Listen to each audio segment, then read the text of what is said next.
ఈరోజు మన daily Bible devotions 4వ సంవత్సరానికి అడుగిడుతున్న సందర్భంగా గత సంవత్సర కాలమంతయు ఈ కార్యక్రమాన్ని ప్రతిరోజు వీక్షించిన ప్రియమైన స్థానిక సంఘ సభ్యులకు, దేశ విదేశాల్లోని సంఘ సభ్యులకు, ఆత్మీయులైన ప్రేక్షకులందరికీ మా హృదయపూర్వక ధన్యవాదాలని, శుభాభివందనాలు తెలియజేస్తున్నాం.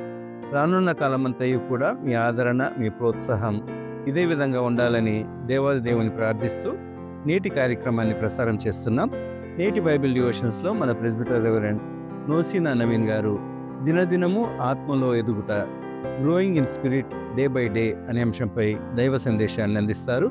సందేశానికి ముందుగా గత సంవత్సర కాలమంతయు మనల్ని కాచి కాపాడిన దేవాది దేవునికి కృతజ్ఞతగా ఈ గీతాన్ని విందాం.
ప్రియులారా, మన ప్రభువైన యేసుక్రీస్తు నామమున మీ అందరికీ శుభములు వందనాలు తెలియపరుచుకుంటున్నాను.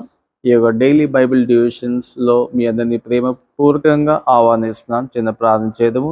ప్రభువా, జీవముగల తండ్రి, మరోసారి మాకు ఇచ్చినటువంటి యొక్క సమయం బట్టి మీకు వందనాలు. మరోసారి ప్రభువా, మీ బిడ్డలతో మీరే నా ద్వారా మాట్లాడి మీరే మహిమ గంధ ప్రభావాలు పొందుకోమని యేసు నామమున నడుచున్న మా ప్రియ తండ్రి, ఆమేన్. ప్రియులారా, మరోసారి ప్రభు పేట మీ అందరికీ శుభములు వందనాలను తెలియపరచుకుంటున్నాను. దేవుడు మీ అందరిని దీవించును గాక, ఆమేన్. ప్రియులారా, 2 కొరింథీ 4వ అధ్యాయం 16వ వచనము, 2 Corinthians chapter 4 verse 16. కావున మేము అధైర్యపడము, మా బాహ్య పురుషుడు కృషించినను అంతరంగ పురుషుడు దినదినము నూతన పరచబడుచున్నాడు. నూతనత్వము లోనికి వెళ్ళుట అనేటువంటి అంశంపై మనం ఈరోజు ధ్యానం చేయనంటున్నాము. We are going into newness అనేటువంటి విషయాన్ని మనం ఇక్కడ చూస్తున్నాం. చూడండి ప్రియులారా, కావున మేము అధైర్యపడము, మా బాహ్య పురుషుడు కృషించినను అంతరంగ పురుషుడు దినదినము నూతన పరచబడుచున్నాడు, నూతనత్వంలోనికి వెళ్ళుచున్నాడు. చూడండి, ఒక విధంగా పౌలు మనకి ఇక్కడ, మీకు ఆల్రెడీ నేను చెప్పాను పోయిన డివోషన్లో, మరి పౌలు మొదటి కొరింథీలో మనం చూస్తే he was correcting the sinful things. మరి 2వ కొరింథీలో మనం చూస్తే we need to come to the spiritual levels. మరి అనగా దేవుని యొక్క వాక్కులో గొప్పగా ఎదగడం, దినదినము ఎదగడం అనేటువంటి విషయాలను మనము ఈ యొక్క 2వ కొరింథీలో మనము చూస్తున్నాం ప్రియులారా. అయితే ఈ బాహ్య పురుషుడు కృషించినను అంతరంగ పురుషుడు దినదినము నూతన పరచబడుచున్నాడు అనేటువంటి విషయాలను మనం చూస్తాం. What is this? మీరు చూడండి, యాకోబు రాసినటువంటి పత్రిక 1వ అధ్యాయం 2:3లో మీరు చూసినట్టయితే ఈ యొక్క ట్రయల్స్ అండ్ టెంప్టేషన్స్, శోధనలు, శ్రమలు ఎన్ని ఉన్నప్పటికీ మరి ఒక నిలకడగా ఉండాలి. అప్పుడు God will say that I will give you the crown of life అనేటువంటి విషయాన్ని. అనగా ఈ యొక్క శోధనలు, శ్రమలు, ట్రయల్స్, టెంప్టేషన్స్ని మనం జయించేటువంటి వరంగా ఉండాలి. అనగా నీ యొక్క బాహ్య పురుషుడు కృషించిపోయినను పర్వాలేదు, కానీ నీ యొక్క అంతరంగ పురుషుడు దినదినము నూతన పరచబడుచున్నాడు. మనం ఈ యొక్క శోధనలు కానీ, ఈ యొక్క ట్రయల్స్, టెంప్టేషన్స్ని మనం జయించినట్టయితే మరి అది దేవునికి మహిమ. అనగా ఎందుకంటే మన దేవుడు హృదయాన్ని చూసేటువంటి దేవునిగా మనం చూస్తాం. ఇంకొక విషయాన్ని మీరు చూస్తే 4:18వ వచనంలో మనం చూస్తాం కదా.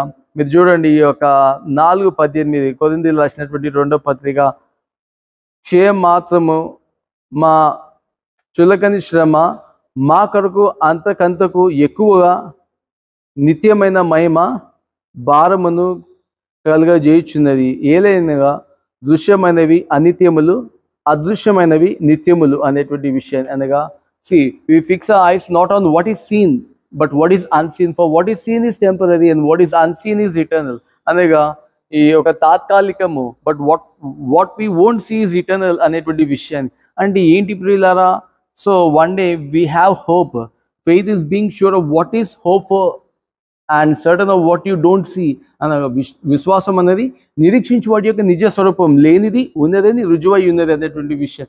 అనగా ఒక విధంగా మనం చూడము, అయినప్పటికీ మనం నమ్ముచున్నాం. అంటే ఒక విధంగా చెప్పాలంటే మనము దేవుణ్ణి చూడలేము, అయినప్పటికీ we believe. The Christianity is all about the faith. విశ్వాసం అంటే ఏంటి?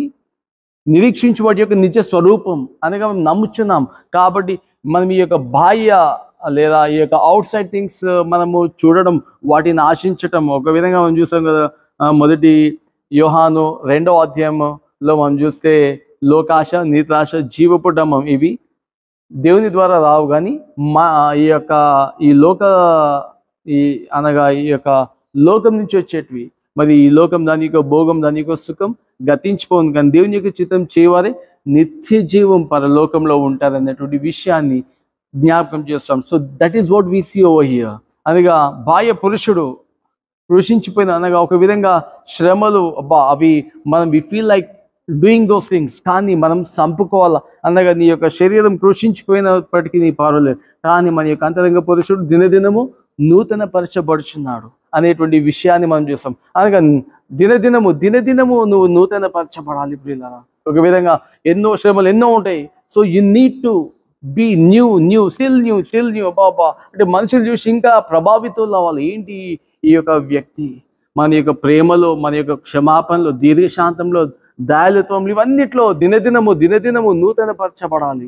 చూడండి అపోస్తలుడు పౌలు మరి ఎన్నో శ్రమలు పడ్డాడు, అయినప్పటికీ నేను ఎప్పుడైతే బలహీనుడనో నేను బలవంతుడను అనేటువంటి యొక్క విషయాన్ని పౌలు మనకు జ్ఞాపకం చేస్తున్నాడు కదా. మీరు చూడండి రోమిలు రాసినటువంటి పత్రిక 8వ అధ్యాయం 18వ వచనంలో కూడా ఒక మంచి మాట పౌలు చెప్తాడు. చూడండి ఈ యొక్క శ్రమల గురించి.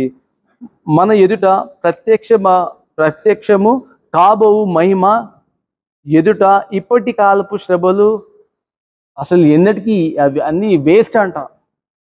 ఏంటంటమ్మా, మన ఎదుట ప్రత్యక్షము కాబోవు మహిమ ఎంతో గొప్పదంట ఇప్పటి శ్రమల కంటే. అంటే చూసారా, అంటే ఈ యొక్క బాహ్య పురుషుడు కృషించిపోయిన నో ప్రాబ్లం, బట్ అంతరంగ పురుషుడు దినదినము అనే వాక్యంలో మనము ఎదిగే వరంగా ఉండాలి. ఎందుకంటే you have a great reward. మరి యొక్క శోధనలు, టెంప్టేషన్స్ ఎన్ని ఉన్నప్పటికీ మరి we need to resist it. మరి మీ యొక్క పరిశుద్ధతను, మీ యొక్క స్పిరిట్ని కాపాడుకునేటువంటి వారంగా ఉండాలి ప్రియులరా అనేటువంటి విషయాన్ని మనం ఇక్కడ జ్ఞాపకం చేసుకుంటున్నాము. కాబట్టి మరి మనమును ఈ యొక్క శోధనలు జయించి మరి మన యొక్క అంతరంగ పురుషుడు డే బై డే దేవుని యొక్క వాక్కు ద్వారా మనము మన యొక్క అంతరంగ పురుషుని బలపరుస్తూ మరి దేవునికి మహిమ వచ్చేటువంటి విధంగా ఉండేటువంటి కృప దేవుడు మనకు దయచేను గాక. ఆమేన్. ప్రార్థన చేద్దాము. ప్రభువా, జీవముల తండ్రి, గొప్ప దేవ, మీ పరిశుద్ధమైన నామానికి వందనాలు స్తుతులు. గత 3 సంవత్సరాల నుండి ప్రభా మరి ఈ యొక్క డైలీ బైబిల్ డివోషన్స్ ప్రభా మరి మేము వింటున్నాము ప్రభా. మరి దేవుని యొక్క వాక్యం విన్నటువంటి ప్రతి ఒక్క బిడ్డను ప్రభా మీరు దీవించున్నారని మేము నమ్ముచున్నాము. మరి మీ యొక్క వాకు మరి 30 60 100 ఫలింప చేసి ఉంటున్నారని మేము నమ్ముచున్నాము. మరి మా అందరికి మంచి ఆరోగ్యాలు దయచేసారని మేము నమ్ముచున్నాం ప్రభా. మరి ఇంకనూ మరి డైలీ బైబిల్ డివోషన్స్ ఇతరులకు అందరికీ గొప్ప దీవెనకరమైనటువంటి కృపను దయచేసి ప్రార్థిస్తున్నాం నాయన. మరి ముఖ్యంగా మరి ఇంతవరకు ప్రభా మరి డైలీ బైబిల్ డివోషన్స్ మరి దేవుని యొక్క వాక్యము చెప్పినటువంటి ప్రతి బిడ్డను పేరు దీవించండి. వారి యొక్క కుటుంబాలని ప్రతి ఒక్కరిని గొప్ప దీవించి మీరే మహిమగంత ప్రభావాలు పొందుకోమని యేసుక్రీస్తు నామములో రక్షణ మా ప్రియ పరలోక తండ్రి, ఆమేన్. ఇప్పుడు మన పరమ తండ్రి అయిన దేవుని ప్రేమ, యేసుక్రీస్తు యొక్క కృప, పరిశుద్ధాత్మ యొక్క అన్యోన్య సహవాసం, సకల దీవెనలు ఇప్పుడు సదాకాలము మనందరికీ తోడు నీడ యుండును గాక. ఆమేన్. నేటి మన కార్యక్రమంలో ప్రస్తావించినట్లుగా ఈ కార్యక్రమాల్ని మనస్ఫూర్తిగా ఆదరిస్తూ ఈ కార్యక్రమాల ద్వారా ఆత్మీయంగా బలపడుతున్న మన ప్రియమైన ప్రేక్షకులందరికీ ఈ ప్రత్యేక సందర్భాన మా హృదయపూర్వక కృతజ్ఞతని తెలియజేస్తున్నాం. రానున్న సంవత్సరం అంతా కూడా మీ ఆదరణ ఇదే విధంగా ఉంటుందని క్రీస్తు ప్రభుని కృపలో విశ్వసిస్తూ మనకు వాక్య ప్రబోధాలు చేసిన మన వాక్యోపదేశకులందరికీ ఈ సమయంలో వినమ్రంగా మా ప్రత్యేక కృతజ్ఞతలు తెలుపుకుంటున్నాం.